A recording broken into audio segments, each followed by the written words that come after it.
Não param de surgir novidades quando o assunto é tratamentos dermatológicos, mas uma seringa continua sendo uma das queridinhas dos médicos, dermatologistas e também dos pacientes. Eu estou falando do Botox e do preenchimento.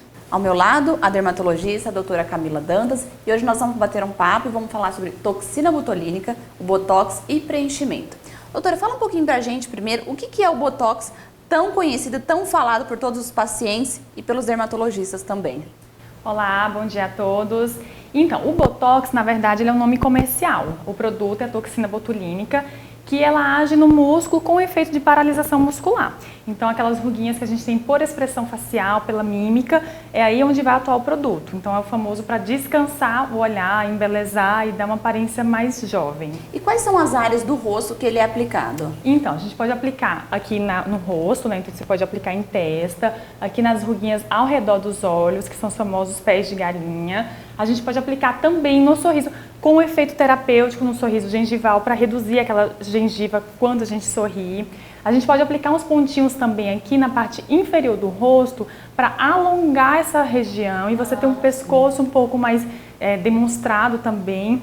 Mas quando a gente fala em Botox, em geral, aos pacientes, a gente indica na região aqui superior do rosto, mas tem outros locais de aplicação também. E qual que é a idade inicial para o paciente começar um tratamento de Botox? Os pacientes sempre me perguntam isso, doutora, qual a idade mínima do Botox? E a verdade é que não tem idade mínima. O que eu oriento? Assim que aparecem aquelas rugas que já incomodam os pacientes, já é a idade para se fazer. Em alguns casos, alguns pacientes são mais expressivos, então isso se inicia um pouquinho antes. Então, às vezes, tem paciente até de um pouquinho mais jovem, em torno de 20 anos, que já tem uma certa expressão facial intensa. Mas não há idade mínima. A gente tem algumas contraindicações em relação a um paciente gestante, com algum problema neurológico, doença neurológica, mas contraindicação da idade, nada rígido. E o Botox ele serve justamente para prevenir já as rugas que já são permanentes. Exatamente. Então a gente costuma até usar um pouco o termo Botox preventivo, tem que até que tomar cuidado, porque não é que nós não vamos ter rugas, mas à medida que você usa o músculo do rosto, você faz a contração, as linhas faciais vão se formando. E quanto mais força, mais marca. Então, se você faz isso mais jovem, de forma mais preventiva, você evita que fique essa linha marcada e você prolonga o aparecimento delas.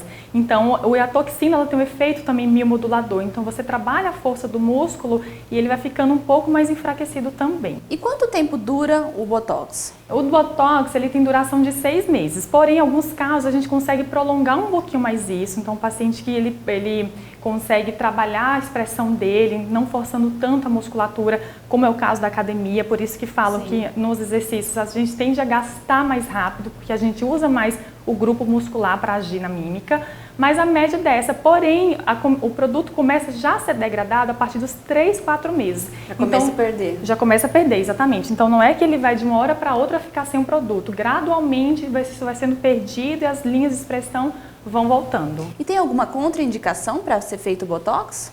A gente não aplica o produto em gestantes, em pacientes que têm algum distúrbio neurológico, algum histórico alérgico importante com alguns tipos de medicações. Isso pode ter um risco teórico e prático também, então nesses casos a gente evita. E qual que é a diferença do Botox para o preenchimento? Essa é uma dúvida muito comum, né? Muitas vezes os pacientes chegam, doutor, eu quero aplicar Botox aqui, quando na verdade a indicação é de preenchimento. O preenchimento ele é feito com um produto mimetizado, ácido hialurônico, similar ao que nós já temos no corpo, e o preenchimento ele serve como uma estruturação facial, tanto corretiva, no caso de alguns pacientes que já têm uma perda facial de algum tecido, pacientes com mais idade, ou uma valorização de um detalhe, algum ponto do rosto específico que você queira embelezar, no caso de pacientes mais jovens. Então, a função do preenchimento é uma função estrutural. E a função da toxina botulínica, né, sendo o Botox o nome comercial, é uma função de paralisação muscular atuando nas rugas. E quais são as áreas do rosto que ele pode ser aplicado no preenchimento? Nós podemos aplicar o preenchimento em área de olheiras, nós podemos aplicar na região malar, naquele famoso top model look, que é valorizar o efeito blush. A gente pode aplicar na região labial, fazer o preenchimento labial, em mento, em mandíbula, e há preenchimentos também mais avançados. A gente pode fazer preenchimento de têmpora, pacientes que têm aquilo ali muito fundinho, isso muitas vezes pesa o olhar da pessoa, deixa mais cansada, envelhecida. Em outros locais também avançados, até mesmo aqui em fronte e em região aqui mais interna do cabelo, são pontos super avançados para preenchimento também. Doutora, a duração do preenchimento é a mesma do Botox, 6 meses, ou esse também pode ser mais estendido? A duração do preenchimento é cerca de 1 ano, a média, porém mais tempo, porém em algumas regiões a gente costuma falar que dura um pouquinho mais. Eu sempre cito esse exemplo em consultório, quando os pacientes me perguntam que em área de olheira a gente fala 1 ano, mas a verdade é que você não precisa anualmente fazer esse retoque. Chega um momento que o próprio ácido hialurônico, ele estimula colágeno. Então aquela região nunca volta a ser o que era exatamente antes, ela sempre vai ficar melhor. Então às vezes você passa até 2 anos sem renovar esse preenchimento. Agora outros locais, por exemplo, labial, que é uma região que você movimenta muito, talvez um pouquinho antes de 1 ano, mas a média vamos colocar com 12 meses. Obrigada, doutora. Obrigada a vocês pelo convite. Se o seu desejo é reduzir a flacidez e a gordura localizada, você precisa conhecer o Ultra Former.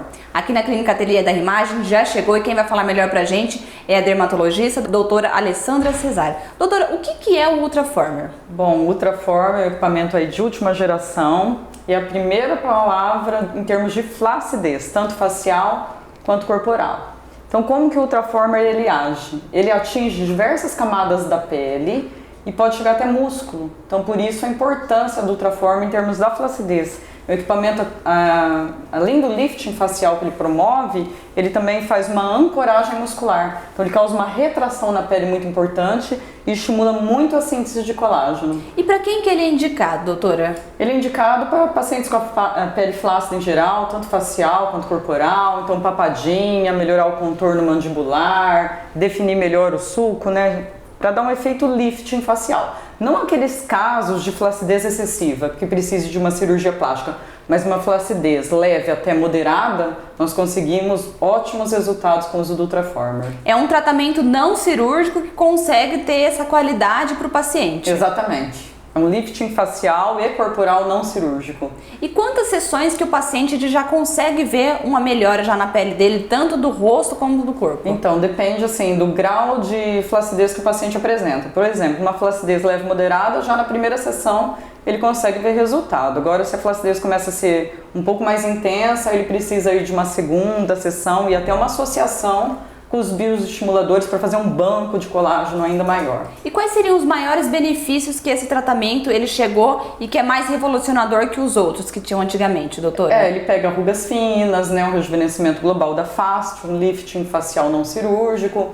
Então, por ele ser um pouco mais profundo que os outros, chegando até músculo, esse é o diferencial dele. Então, os outros equipamentos não chegavam até a face muscular. Ele não, ele promove uma retração mais importante, tanto a nível de pele como a nível de músculo, estimulando todo o colágeno por ação térmica. E ele tem alguma contraindicação? Alguma pessoa não pode fazer esse tratamento? As gestantes nós não realizamos, né? Uma paciente que tem uma infecção ativa no local da aplicação ou um câncer em atividade, aí essas seriam as contraindicações. A gente está falando de tratamentos estéticos também. A acne é uma coisa que incomoda muita gente. O microagulhamento robótico chegou também para revolucionar isso, né, doutora? Exatamente. Principalmente aquelas cicatrizes, né, de acne. O microagulhamento é muito importante, né, o robótico principalmente.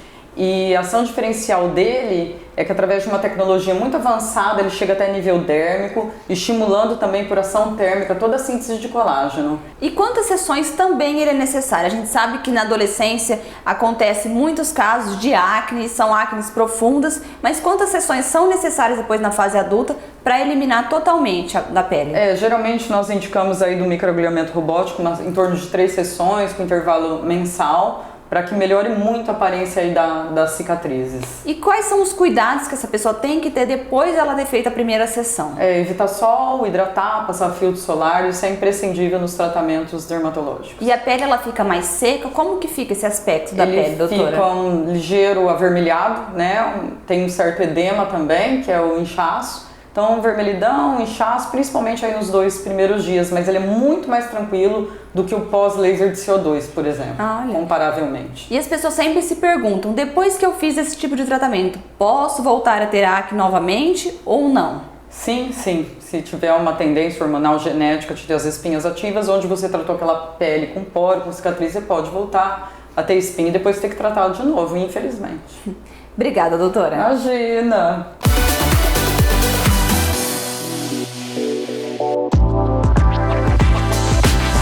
das datas comemorativas mais aguardadas pelo comércio chegou e o Boticário, é claro, tá cheio de novidades aqui para você. E quem vai contar pra gente é a Vanusa Gonçalves, ela que é a gerente da loja aqui do Rio Preto Shopping Center.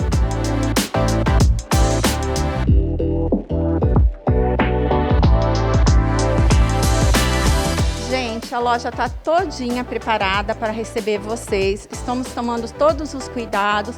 Podem vir tranquilamente fazer suas compras para o Natal. Deixar as pessoas que você ama ainda mais felizes e encantadas com os nossos presentes.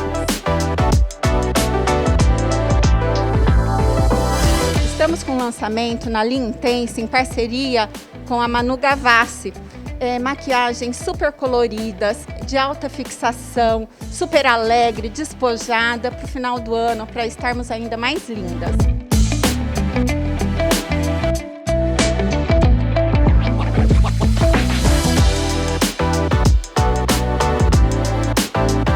Estamos com várias sugestões de combos para presente. Esses combos, eles são montados com as marcas mais vendidas, né, na nossa linha e saem com um valor diferenciado. A linha Native Spa, né, que é uma querida, uma linha maravilhosa com texturas, fragrâncias diferentes. Nesse momento, né, que a gente está tendo mais cuidado, está querendo se cuidar mais, não tem tanto tempo de sair, é um spa em casa. Gente, a linha infantil está toda promocionada com desconto de 20%. Tem o lançamento da linha Miraculous, né? Vamos ter kits especial para essa data. As crianças vão ficar ainda mais apaixonadas pelo Boticário. Para o público masculino, nós estamos com o Horizonte, né? O lançamento. Malbec, nós estamos com o Malbec Gold, uma edição limitada, que está com a embalagem diferenciada. Gente, vocês têm um motivo a mais para antecipar suas compras, porque nós estamos com uma campanha que vai até 13 de dezembro, chama Cashback, onde quando o cliente comprar acima de R$50, ele acumula desconto. Então ele ganha um cupom que vale R$5 de desconto e ele pode acumular até R$150 de desconto na loja. Esse desconto vale para janeiro, do dia 4 ao dia 24 de janeiro. Ele vindo na loja, comprando alguma coisa e apresentando esses cupons que ele acumulou, ele vai estar recebendo esse desconto.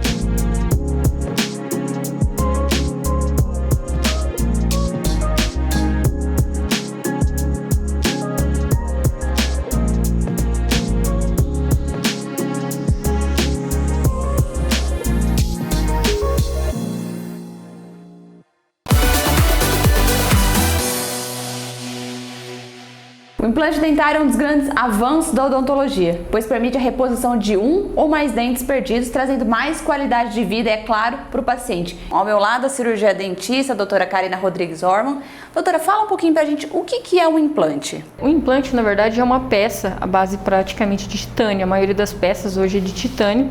É um parafusinho que ela substitui a raiz do dente, daqueles pacientes que perderam 1, 2 ou até mais dentes, ou até a dentição completa. Quando que ele é necessário? Quando que o paciente começa a perder essa dentição e ele já tem que procurar um cirurgião dentista para começar a fazer um implante? Assim que o paciente teve a perca desse elemento, ele já tem indicação de procurar um dentista para fazer uma avaliação e repor esse elemento perdido. E como que o paciente ele percebe que ele está com queda de dente, que os dentes estão caindo? Quais são as causas disso, doutora? Existem vários indicadores, principalmente o excesso de placa. Às vezes ele pode levar o paciente a ter uma gengivite, uma periodontite severa. A periodontite ela causa a mobilidade do dente. A partir do momento que o paciente perder um dente, ele compromete os dentes vizinhos. Por quê? Porque a tendência do organismo é tentar suprir aquele espaço. Então ele perdeu o dente, os dentes do lado vão inclinar e a tendência ou do de cima ou de baixo correspondente é ele descer. A partir do momento que ele desce, ele começa a criar uma mobilidade e o paciente pode perder o dente. Então, quando o paciente tem a perda de um dente, na verdade ele está comprometendo toda a oclusão dentária dele. E E quais são os tipos de implante, doutora? A gente tem vários modelos e vários estilos de implante. Eles são indicados de acordo com a necessidade, com o local. Tem alguns implantes que são em regiões estéticas, tem implantes que são implantes slim, que são indicados para pacientes que têm pouca espessura óssea, no caso. Então, a quantidade e tipos de implante, a gente tem uma variedade muito grande. Cada implante ele é indicado para uma região. Então são vários tipos de implante e vários modelos também. Sim, a escolha do implante ele é definida pelo dentista, pelo implantodontista, de acordo com a região que ele vai ser reabilitado. Então tem implantes que eles têm indicação estética, tem implante que ele tem uma indicação para reabilitação de uma arcada completa, por exemplo, que é os chamados protocolos, que são aquelas próteses com todos os dentes parafusados. Então cada região ele tem uma indicação específica. E como que é essa cirurgia de implante? Hoje a gente tem várias técnicas para fazer uma cirurgia minimamente invasiva. A gente tem uma incisão cirúrgica na região onde a gente vai passar um implante, a gente vai, coloca o implante e fecha.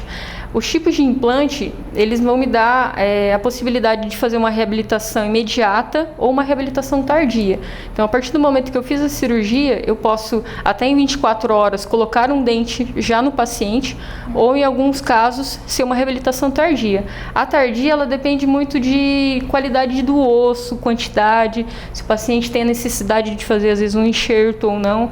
Então, isso que vai me definir o quando eu vou fazer a reabilitação protética, quando eu vou colocar o dente, no caso. E é uma cirurgia longa? Não necessariamente. É uma cirurgia mais curta, como a gente usa, às vezes, alguns guias para fazer a cirurgia. Então, o próprio guia, ela me define aonde que eu vou colocar o implante. Então, a gente vai, instala o guia, posiciona o guia, no guia vai vir aonde que eu vou posicionar, eu faço aquela aberturinha, passo o implante e fecho. Normalmente são cirurgias mais rápidas, a gente não tem uma durabilidade muito grande da cirurgia, são cirurgias mais tranquilas. E quais são os cuidados que o paciente tem que ter depois de feito esse implante, no pós-operatório? Sim, o ideal é que o paciente faça repouso, as mesmas indicações de uma cirurgia convencional. Por exemplo, eu arranquei um dente, fazer repouso, não fazer exercício físico, compressas de gelo. O quanto mais repouso após a cirurgia, o paciente vai ter um pós-operatório muito mais tranquilo.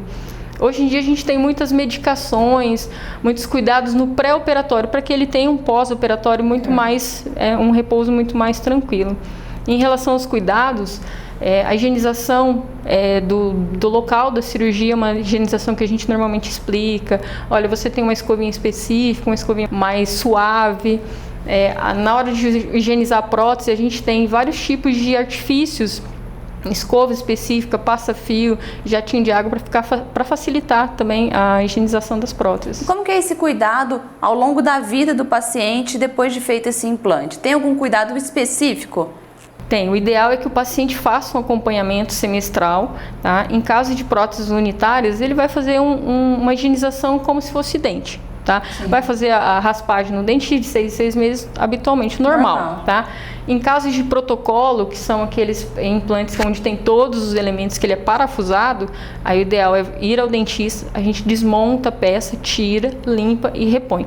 Aí reaperta, faz a troca dos parafusos, como se fosse uma manutenção normal. Mas o ideal é que ele faça essa higienização periódica, exatamente para não comprometer o implante. A partir do momento que começa a juntar muito alimento ali ao redor do implante, tem o risco sim do paciente perdê-lo. Obrigada, doutora. Bom, ao meu lado, o neurocirurgião, o Dr. Ricardo Caramante, e nós vamos falar um pouquinho sobre o tumor da hipófise. Doutor, fala um pouquinho pra gente começar esse bate-papo. O que é a hipófise? A hipófise, Bárbara, é uma glândula que fica na base do crânio. E ela é responsável pela produção hormonal. São vários hormônios que ela produz. Entre eles, o hormônio da lactação, ou seja, aquele que faz a paciente sair leite, os hormônios sexuais, coordena a tireoide, hormônio do crescimento, que faz crescer a orelha, nariz e tudo mais, e o hormônio que chama cortisol, que ele ajuda no ritmo circadiano e também ajuda na produção de corticoide no nosso corpo. E quais são os tipos de tumor da hipófise, doutor? Nós temos 2 tipos em geral, né? Nós temos os adenomas produtores de hormônio e não produtores. Os produtores vão dar aqueles sintomas mais relacionados ao hormônio que ele produz. Sim. Tá? O mais comum é o prolactinoma. E o prolactinoma é o que produz leite. Tá? Sim. E os não produtores, que vão dar sintomas por compressão das estruturas adjacentes. O que a gente tem ali do lado? A gente tem principalmente o nervo óptico. Então, naqueles que comprimem as estruturas adjacentes, o principal sintoma é a perda visual. Perda visual dos campos laterais da visão. Muitas vezes o paciente não percebe que ele está perdendo a visão, mas ele está. E é por isso que é importante, quando você tem qualquer tipo de perda visual, procurar o oftalmologista, e muitas vezes o oftalmologista me encaminha esse paciente, tá? E qual que é o exame necessário para o paciente fazer para detectar isso, doutor? O principal exame é a ressonância, tá? Em geral, o pessoal faz a ressonância de encéfalo normal e depois eu peço uma mais específica da região da hipófise, que chama ressonância de cela. Essa é a que vai me dar todas as características do tumor. Certo. E ela também serve para o planejamento do tratamento depois. E quais são os sintomas que o paciente sente que ele sabe que ele tem que procurar um neurocirurgião? Então, a perda visual é importante, acaba indo no oftalmologista, depois o oftalmologista encaminha, e alterações hormonais. Por exemplo, a saída de leite do peito, que se remete à prolactina, alterações de tireoide que não melhoram, de hormônios de tireoide, crescimento de nariz e orelhas, partes moles do corpo que podem remeter ao GH e outros hormônios, os hormônios sexuais, por exemplo, também. Em geral, também vai procurar um endócrino, o endócrino vai estar detectando e encaminhando para a gente. Então, primeiro eles vão em outros especialistas quando tem alguma anormalidade, para depois ser encaminhado para o neurocirurgião. A maioria das vezes ele vem de outros especialistas para a gente. E aí o outro especialista avalia, pede os exames primários e a gente acaba pedindo os exames depois específicos para a região da hipófise. Doutor, depois de detectado já o tumor da hipófise, quais são os tratamentos? Tem 2 tipos de tratamento. O tratamento clínico, a depender do hormônio que o tumor produz, por exemplo, o prolactinoma, que é o mais comum, ele vai poder ser tratado com remédio inicialmente. E só a refratariedade ao tratamento com remédio é que vai dar a viabilidade da cirurgia.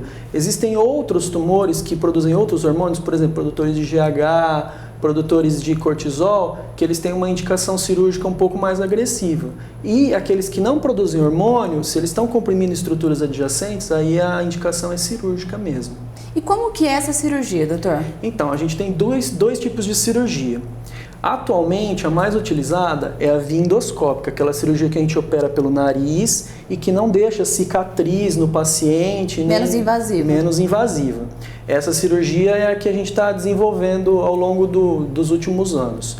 E existe a via aberta, que é aquela que você faz uma craniotomia e você afasta o cérebro e chega na glândula.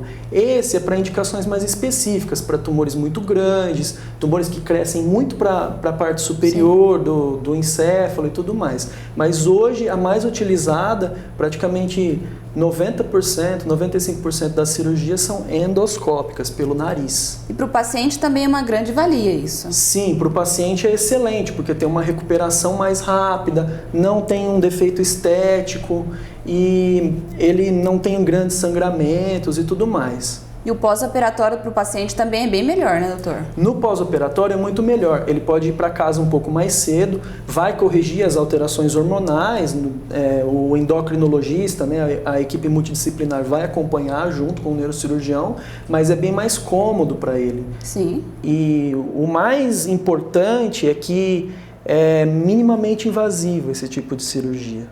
Obrigada, doutor. Eu que agradeço. Para você que tem problemas de cicatrizes de acne, manchas e poros dilatados, chegou no mercado há um tempo o peeling Rose de Mer. Nayana, a gente vai falar um pouquinho sobre o peeling Rose de Mer. O que é esse peeling? Que é muito conhecido também como o peeling do Mar Morto. Então, esse peeling ele é muito conhecido por ser totalmente 100% natural, né? Ele veio de Israel. Todo à base de produtos do mar mesmo, corais e algas marinhas. E a gente sabe que os outros peelings, eles são quimicamente já testados e esse ele é totalmente natural. Isso que é um grande diferencial que está agregando no mercado, né? Isso, esse é um grande diferencial dele, que inclusive temos muitas procuras. Por ser assim, não agride tanto a pele, né, quanto os outros peelings químicos. E já trazer grandes resultados já na primeira semana. Como que funciona esse peeling? O paciente ele já sai do seu consultório, ele já sai com a pele, de que forma que ele sai, Nayane? Então, esse peeling ele vai causar uma leve inflamação, né, da pele, e então ele vai sentir um pouquinho de calor, um pouquinho de vermelhidão, mas assim, no outro dia já vai estar bem melhor, né? E durante esses 7 dias, em 48 horas vai começar um processo de descamação. E com 7 dias do peeling já vai ter renovado essa pele, a gente entra com uma hidratação profunda, que é para finalizar o peeling. E quem que é indicado fazer o peeling? Indicado para qualquer fototipo de pele, tá? Inclusive até gestantes, lactantes, pessoas a partir de 12 anos de idade podem estar fazendo esse peeling. Quem não é indicado? A gente sabe que tem muitos peelings que tem às vezes alguma contraindicação. Nesse peeling Rose de Mer também tem alguma contraindicação? Olha, temos uma contraindicação para herpes ativa. Herpes ativa, alguns cuidados com quem tem rosácea, mas o restante super liberado. Nayane, as pessoas sempre perguntam, esse procedimento causa alguma dor ou não? Não é bem uma dor, é um incômodo, né, que os clientes relatam. É uma sensação de pequenos cacos de vidro na pele, né, porque a gente faz essa esfoliação e aí a pessoa sente esses cacos de vidros na pele, mas nada muito forte, então a pessoa sente a pele um pouco quente também, vermelhidão. Bem suportável. Isso, bem suportável. A gente sabe também que tem muitas pessoas que têm marcas de acne, os poros dilatados, algumas manchinhas na pele, que elas sempre procuram uma fisioterapeuta ou um esteticista para reduzir essas manchas, essas imperfeições na pele. Esse Rose de Mer também, esse peeling, serve para isso? Sim, super indicado para isso, inclusive até para estrias, tá? Olha. Ele ajuda muito na produção de colágeno, ajuda, né, clarear, uniformizar essa pele e até esse controle de oleosidade. E quantas sessões são necessárias para que tenha um resultado assim, adequado que a pessoa procura? Olha, são até 4 sessões, o tratamento dura em torno de 4 sessões. E com intervalo de 25 a 30 dias, dependendo do tipo de pele de cada pessoa. Então tem que ter um intervalo para a pele respirar, para ter essa renovação, e aí o paciente volta ao seu consultório. Isso, até porque durante 30 dias, mais ou menos, a pele vai estar nesse processo, né, de renovação celular, vai estar mais sensível, então a gente precisa desse intervalo. E usar sempre o filtro solar, né? Sempre. O filtro solar, inclusive, de 2 em 2 horas, né, durante essa semana aí, que é o período de mais cuidado que a gente precisa ter com essa pele. E as pessoas não sabem, mas tem que usar o filtro solar também dentro de casa, né? Isso, também dentro de casa é super importante, gente. Todo fator, luz, celular, fogão, tudo, panela, tá tudo prejudicando também, que a gente precisa estar cuidando, protegendo. Obrigada. Eu que agradeço.